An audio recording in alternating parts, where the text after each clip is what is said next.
Welcome to the Midlife Crisis. Just real quick, riding in the car, and I was reminded of that Marvin Sapp episode, if we want to call it, where he has a sermon and he's telling the ushers to close the doors so that he can get all 1,000 people in attendance to donate $20. And of all the people that are also online, he wants them, the 1,000 people that are watching online, he wants them to donate $20. And it can amass to $40,000. Now, don't get me wrong, his math is sound. Makes perfect sense. And for a good cause, by all means, you know, most people spend $20 without even thinking about it nowadays, because you can't get nothing off of DoorDash or Grubhub or anything like that, you know, that doesn't cost that much, if you understand what I'm talking about. You know, you order from an Asian restaurant, they have a $15, $20 minimum. So, you know, most people do that on a daily basis. That's just the cost of lunch. So I'm not coming at this from the standpoint that it was a huge amount of money that should not have been asked for. My point is, this was church. Now, he can be a pastor, he can ask for this money, and if he was at a fundraiser, oh my God, come on, brother. This is exactly what we need you for. We need you to, you know, to spur people on. I'm coming to church to worship. I'm coming to church to get right with my sins, to hopefully stop sinning, to, you know, make sure that my salvation is on the right track. I'm going to church for those reasons. I'm not going to church to get shaken down for a certain amount of money, no matter what amount of money it is. I often think to myself, hey, if every black person in America just gave $1 to whatever fund, we'd have a whole bunch of money in a heartbeat and would be able to move the political needle and any other needle that we want, because that's what talks in America. It's the God we all worship, money. But regardless, this is church.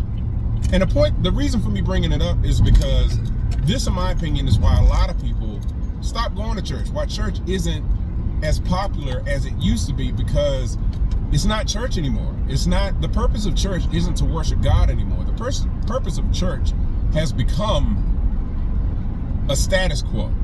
I'm in church, I go every Sunday, I tithe, what do you do? And I see a lot of people acting like that. If you watch any episode of Pop My Balloon, at least somebody on there is like, oh, I need somebody who's, you know, heavily in the church, a God-fearing person. They have to go to church, you know, every Sunday. And you'll hear women and men ask, you know, what does your spiritual life look like? Do you pray? Do you pray every day? Do you go to church? Do you go to church every Sunday? Pop! Nope, you don't go to church every Sunday? I can't date you. Wait a minute.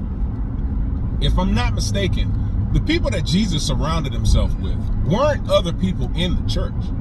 The people that Jesus surrounded himself with were people outside the church that he was trying to bring into the church.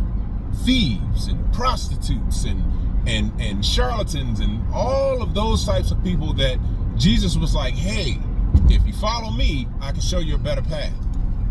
Jesus went into the dank and nasty and dark places that most people don't want to go to, in order to bring these people back to the light, in order to bring these people up, in order to bring these people to a point of salvation.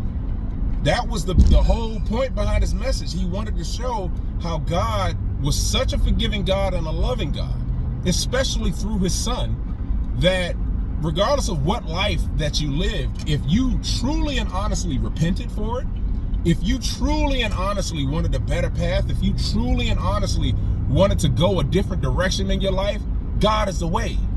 God is the way of that. People often forget, I never hear pastors really talking about it or sermonizing on it, that Jesus went into the church and turned over the tables of the taxmen.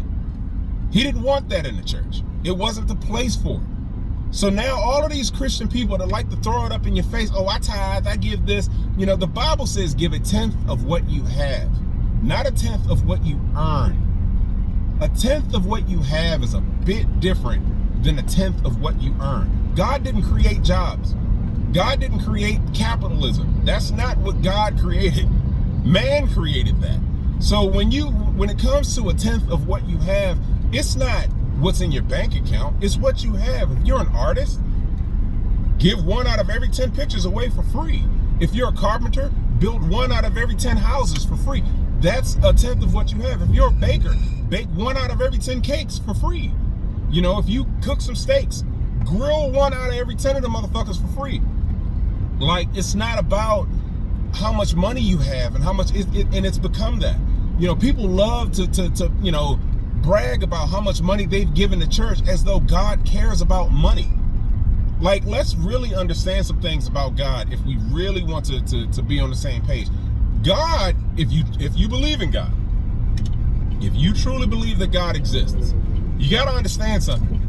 The creator of all things, the all-powerful, all-knowing creator of all things, never once created money.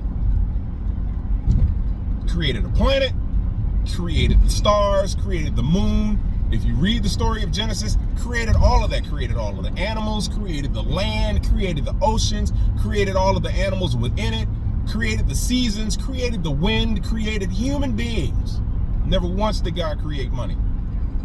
The all-knowing, all-powerful, the person who can see the future and the past, the beginning and the end, the Alpha and the Omega, never once created money. How did we get here? And why is that the benchmark or the litmus test to determine how strong your faith is? It's based on how much you give. If your faith is strong and you give away all your money, God's gonna make a way for you to get it back. God doesn't deal in cash. God never created the first bank of God. Never happened. God never once did God put his face on a piece of paper or a coin and said, hey, give it here. As a matter of fact, there's several scriptures about it. Was it Jesus that said, you know, when they were trying to catch him in a conundrum or pickle, and they asked, you know, they were trying to get him to say something stupid so that Caesar can come after him. And they were like, well, how do you feel about taxes? And Jesus said it flat out. Whose face is on that money? Caesar's face is on that money. Give unto Caesar that which is Caesar's. Give unto the Lord that which is the Lord. Like, how, if you're a Christian, how much clearer can it be for you to not worship money above anything else? If you have food in your house, like, my whole thing is, and it's a passage in the Bible, I forget which one it actually is, but there was a conversation going on about the circumcised man versus the uncircumcised man. And without boring anybody, because I don't remember exactly where the passage is, but the story goes basically, if there's an uncircumcised man who's doing the right things by God, he holds more favor in God's eyes than the man who is circumcised that's not doing right. So it's not about the religion that you claim, it's about the actions that you pay forward. I remember, you know, back some time ago, there was a young lady that lived in my neighborhood whose parents weren't doing so well by her, weren't necessarily feeding her every night, wasn't watching her, wasn't making sure that she was safe and taken care of when she was sitting at home. So she would come over to my house and we'd feed her. We'd let her hang out. We'd make sure that she was safe. We'd make sure she got home right. If I had to drive her home or walk her home or whatever. And, you know, her parents, oh, thank you. You know, and I wasn't doing it because I needed anything from the parents. I wasn't doing it because I wanted anything from the parents. But I did it because it needed to be done. If that's not tithing, what is? If that's not giving a tenth of what you have, I didn't buy groceries specifically with this girl of mine. However, she was hungry and I was cooking food. So, hey, I got some food, you're hungry, come on over, eat. You're not eating at home, come on, get you a sandwich, get you a plate, get you whatever, you want to take some of this home with you? Like, that's the thing. That's when people don't understand it. You know, it's like, I gave money, so that means something. No, that doesn't. You know, if you want to take it a step further, look at all of the parents out here, quote unquote, who send child support checks. And they think, oh, because I'm sending my child support checks, I'm handling my responsibilities as a parent. No, you're not. I guarantee you any amount of money, your child would much rather you be there and buy them nothing as opposed to you sending a check once every 2 weeks or once a month. Money's not the same thing, and it's jaded everybody.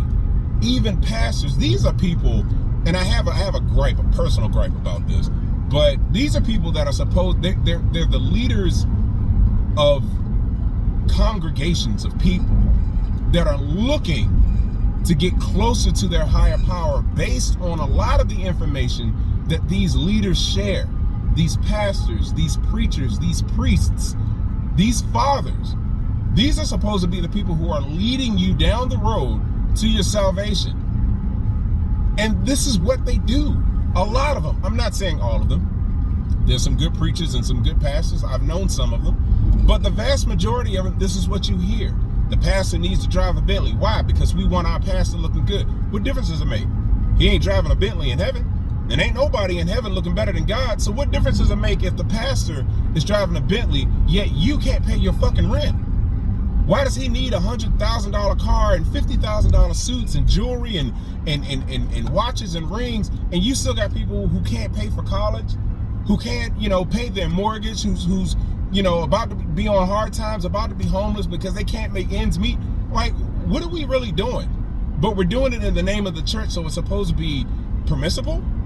I guarantee you right now, if I walked into any organization and said the same exact words that this man said, without having any power or any title, but if I walked into an organization and said, close the doors, everybody in here give me $20. If everybody in here gives me $20, y'all can leave. Oh yeah, cops are getting called immediately. Immediately. The only reason why this man is not behind bars is because he's hiding behind the cloth.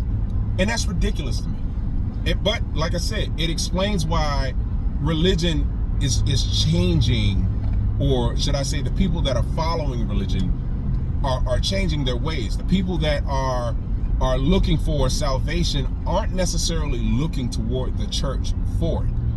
And yeah, you can have conservatives. I don't care who you side with, liberal or conservative or whatever, but you can say that, yeah, we're missing values and those types of things are draining out of our society.